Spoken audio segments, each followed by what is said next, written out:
Naranasan mo na bang lumaki ng mga walang magulang? Yun bang nakagisnan mo na sa buong buhay mo na lumaki ka ng walang parents, walang nanay at tatay? For today's video, kamati, tampok sa true to life story na nag-iisang Julius Manalo. Siya siyang PBA player na half-brother ni Jay Manalo. Well, kamakailan lang, kamatik, na itampok ito sa KMJS. Alam naman natin na isa sa pinakamahalaga ng buhay natin ay yung mga magulang natin at parents.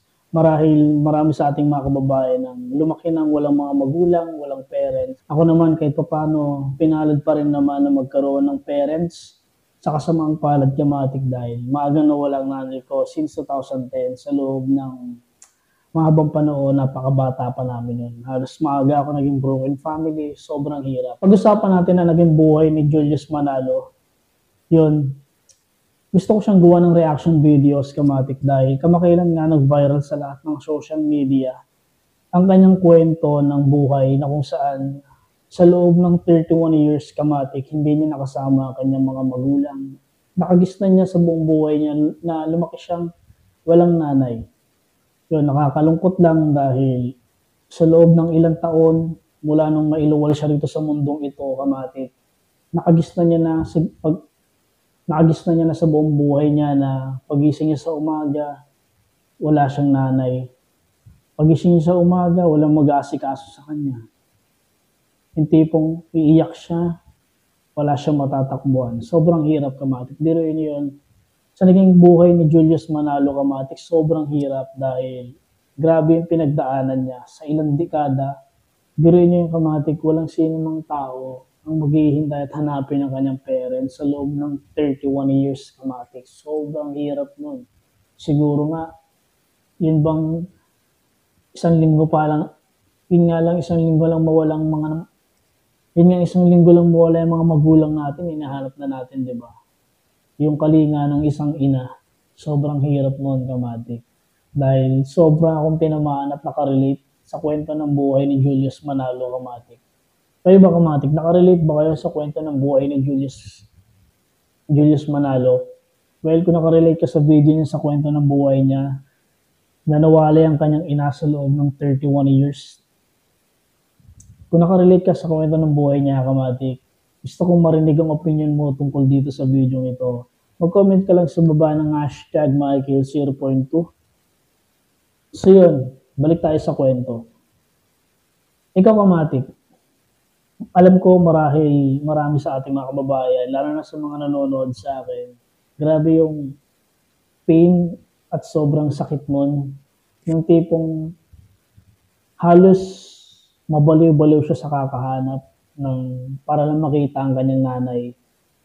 Grabe yung pain nun.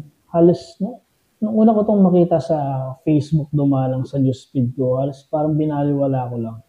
Pero nung ilang weeks ang makalipas, binalikan ko ulit yung kwento niya. Halos pinanood ko yung full videos. Grabe yung pain, kamatik. Biruin niyo yun, 31 years nung wala siyang nanay. Ngayon niya lang nakapiling yun. Grabe yung, kamatik, sobrang sakit nun. Pero bilib ako sa kanya dahil sa loob ng 31 years, kinaya niya yun ng kasama yung mga nagmamahal sa kanya, yung mga nasa paligid niya. Sobra akong saludo. Julius Manalo, I am so proud of you because you are strong, man. Grabe yung lakas ng loob mo para labanan yung pain, para hanapin yung kalinga ng isang ina. At least kahit papano, naging maganda yung paghihirap mo at paghaharap mo sa magulang mo na ngayon nakapiling mo na. So yun nga, isa lang ang pwede natin mapulot na aral dito, kamatik. Habang nabubuhay pa ang ating mga nanay, pilitin natin silang maging masaya. Mahalin natin sila hanggang sa walang katapusan kung paano niya tayo binigyan ng buhay dito sa mundong ito. Dahil ano man ang natatamasa mo sa buhay, gaano mang kalaki ang perang kayamanan mo, hindi kayang tumbasan o palitan ng pag-aaruga ng isang ina. Huwag na huwag niyong hayaan na silawin kayo ng pera at kayamanan at tatalikuran niyo yung mga magulang niyo. Huwag na huwag niyong gagawin yung, kamatik. Gaya na lang ng halimbawa na lang kay Carlos Yulo. Pwede natin siyang idoluhin pagdating sa athlete, pero wag na wag natin siyang tutularan pagdating sa pamumuhay niya bilang isang anak na gano'n na lang niya kung ituring yung nanay nila.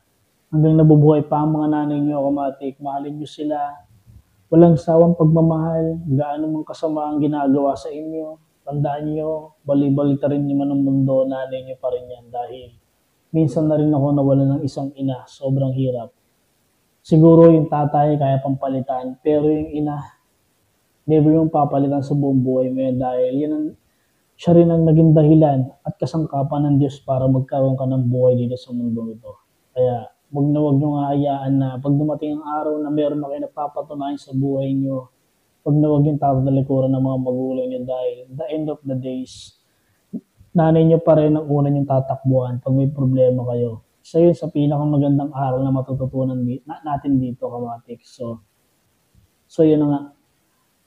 So yun, maraming salamat sa lahat ng mga nanonood sa akin dito sa video ito. Mula sa umpisa hanggang sa dulo, sana hindi kayo magsawang suportahan ako, kamatik, para makagawa pa tayo ng mas marami pang videos reaction. Kung may mga suggestion kayo, kamatik, o may mga bagay kayo na gusto natin gawa ng reaction videos, kahit na ano pa yung kamatik, pwede kayo mag-comment sa baba. Isikapin natin gawa ng reaction videos. Basta yung pinag-uusapan ng kamatik, yung bang viral videos, pwede kayong magsabi sa akin, pwede kayong mag-comment kung ano yung gusto niyo gawa natin ng reaction videos. Sana tulungan niyo ako. No? Magtulungan tayo.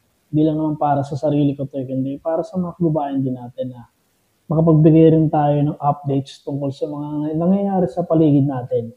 Politics, pollution, celebrities, singing contest, dance contest, kahit na ano pa yan, basta viral na pinag-uusapan ng tao sa buong mundo. So yun, maraming salamat sa inyong lahat. Naway sana nagustuhan nyo ito. Kung nagustuhan mo itong video na to ng kwento ni Julius Manalo, ano pang hinihintay mo? Syempre, i-like mo na yan ang video na to. I-click mo na rin yung notification. Ano pang hinihintay mo? I-like mo na ang video na to, syempre. Mag-subscribe ka na sa YouTube channel natin, kamatik, at i-click mo na rin ang notification bell para updated ka na. Sa tuwing may bago tayong latest uploads, kamatik, iniimbitahan kitang mag-subscribe sa ating YouTube channel. So maraming salamat sa inyong lahat. Lalo na sa iba't ibang bansa, maraming salamat po sa support at panonood sa videos ko kahit sa walang kwentang editing. So yun, more on reaction videos po tayo dahil minsan na rin kasi ako na-demonetize, kamatik. Sobrang hirap. Kaya itong video na ginagawa ko ngayon, more on mukha ko na lang, more on nagre-react na lang ako sa mga videos kasi mahirap ng Marios content ma-demonetize. Sobrang hirap dahil kahit anong hirap at pagod mo, kung di mo naman video na pinaghirapan, wala rin. Kaya sana supportahan nyo sa pagbablog na to. More on reaction videos. Sana hindi kayo magsawang supportahan ako.